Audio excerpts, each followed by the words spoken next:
నమస్తే దోస్తులు, welcome back SY YouTube channel. ఈరోజు బ్లాగ్ ఏంటంటే వీడియో చూస్తే అర్థమైతేనే ఉంది. మన ఖమ్మం మొన్న వచ్చిన వర్షాలకు ఎలా అయిపోయింది, అసలు ఖమ్మం ఎలా ఉంది, వర్షం వల్ల ఎంతమంది నష్టపోయారు అనేది ఈ వీడియోలో మీకు చూపిస్తాం. అసలు ఖమ్మం మున్నేరు వాగు ఎలా ఉంది అనేది కూడా మీకు చూపిస్తా. ఇప్పుడు వీడియోలో నేను మా ఫ్రెండ్ ఇద్దరం కలిసి బైక్ మీద వెళ్తున్నాం. అంటే వర్షం వచ్చిన 2 days తర్వాతకి వెళ్తున్నాం, ఎందుకంటే అప్పుడు ఫుల్ వర్షాల వల్ల అటు సైడ్ ఎల్లో లేదు. ఇప్పుడు కనిపిస్తుంది కదా, ఇదే మన ఖమ్మం మున్నేరు వాగు. ఈ వాగు వల్ల చూడండి ఎట్లా వస్తుందంటే ఆ ఫ్లో వల్ల చుట్టుపక్కల ఉన్న జనాలు అంటే చాలా నష్టపోయారు. మీకు వీడియోలో కనిపిస్తుందో లేదో, మొత్తం ఇట్ట బట్టలు కొట్టుకొని వచ్చి, వస్తువులు కొట్టుకొని వచ్చి ఇట్లా వెళ్ళిపోతున్నాయి. నేను ఇప్పుడు నెక్స్ట్ ఇటు దగ్గరలో ఎక్కడ ఎవరైనా డ్రింక్ చేసి తాగేసి వచ్చి వీడియో తీసుకుంటూ కింద పడిపోతారు అని పోలీసులు అలర్ట్గా ఉన్నారు. ఇటు మీకు వీడియోలో కనిపించే ఉంటారు కిందట్లో పోలీసులు. చుట్టూ చూడండి మున్నేరు వాగు ఎలా పోతుందో. అస్సలకి నా చిన్నతనం నుంచి ఇప్పటి వరకు కూడా నేను ఎప్పుడు ఇలాంటి వర్షం చూడలేదు. చూడండి ఫ్రెండ్స్, వీడియోలో కనిపిస్తుంది కదా మీకు వర్షం. అంటే మున్నేరు వాగు పక్కన ఉన్న చిన్న ఇల్లులు ఎలా కూలిపోయి వర్షంలో తడిచిపోయి ఎలా అయిపోయినాయి చూడండి. రోడ్డు కూడా మొత్తం పగిలిపోయింది, రోడ్డు అంతా. రోడ్డు చూడండి ఎలా అయిపోయిందో. ఇట్లుంది మన ఖమ్మం పరిస్థితి ప్రస్తుతానికి. చాలా అంటే చాలా ఘోరం అయిపోయింది అసలుకి. పక్కనున్న ఇల్లులు అందరు చాలా అంటే చాలా నష్టపోయారు. నాకంటే మస్తు బాధేసింది.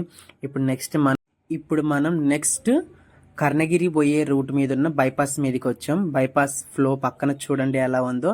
అంటే ఇప్పుడు ఇది దాటిన తర్వాత మున్నేరు వాగు మీదకి వస్తుంది. ఇది చూడండి, ఇక్కడ వచ్చిన ఫ్లోకి చుట్టుపక్కల ఆల్మోస్ట్ మస్తు సఫర్ అయ్యారు.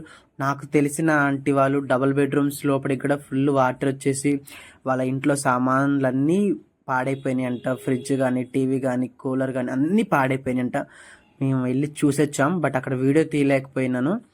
బట్ చాలా అంటే చాలా నష్టపోయారు అసలుకి. నాకైతే మస్తు అంటే బాధ అనిపిస్తుంది. ఇప్పుడు చూడండి ఎంత కష్టపడి కట్టుకొని ఇల్లులు, ప్రతి వస్తువు రూపాయి కష్టపడి కొనుక్కొని దాచిపెట్టుకొని మరి మనం ఇంట్లోకి వస్తువులు తీసుకుంటాం. ఆ వస్తువులు ఇట్లా హఠాత్తుగా ఇలా అయిపోయితే మస్తు బాధ అనిపిస్తుంది. నెక్స్ట్ ఇప్పుడు మనం ప్రకాష్ నగర్ బ్రిడ్జి దగ్గరికి వచ్చాం. చూడండి ఫ్రెండ్స్, మనుషులు ఎట్లున్నారో. ఎవరు ఉండరేమో అనుకొని నేను మా ఫ్రెండ్. బట్ జనాలు అందరూ చూడడానికి వచ్చారు. చాలా అంటే చాలా మంది ఉన్నారు. ఇప్పుడు ప్రకాష్ నగర్ బ్రిడ్జి, ఇది ప్రకాష్ నగర్ బ్రిడ్జి పక్కన చూడండి, మీకు కనిపిస్తూనే ఉంది వీడియోలో అంత ఎట్లుందో. మస్తు అంటే ఘోరమైంది పరిస్థితి ఖమ్మానికి. ఇప్పుడు చూడండి అక్కడ వచ్చిన ఫ్లోకి అదంతా ఇరిగిపోయింది, గోడలన్నీ ఇరిగిపోయినాయి. అంటే ఏ విధంగా వచ్చుంటాయో అర్థం చేసుకోవాలి మనం కూడా. ఇక చూడండి అక్కడ ఉన్న గోడలన్నీ ఇరిగిపోయాయి, కట్టిన గోడ మొత్తం ఇరిగిపోయింది. మస్తు నష్టం ఉంది అసలుకి. చాలా అంటే చాలా మంది ఖమ్మంలో ఉన్న ప్రజలందరూ మస్తు ఇబ్బంది పడిపోతున్నారు చూడండి ఫ్లో వల్ల.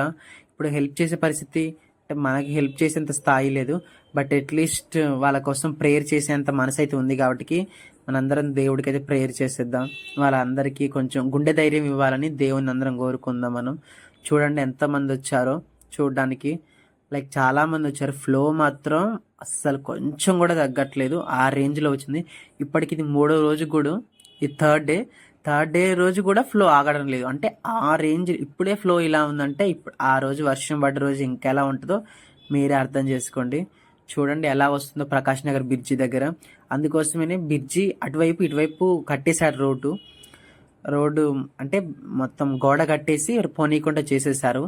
కానీ మేము అక్కడ ఆగి చూసాం. ప్లీజ్ అందరూ వాళ్ళకి ప్రేయర్ చేయాలని మనసు.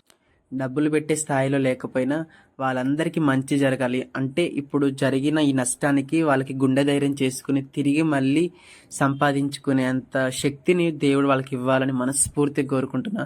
ప్లీజ్ మీరు కూడా అందరూ ప్రేయర్ చేయండి, దేవుడికి మొక్కండి.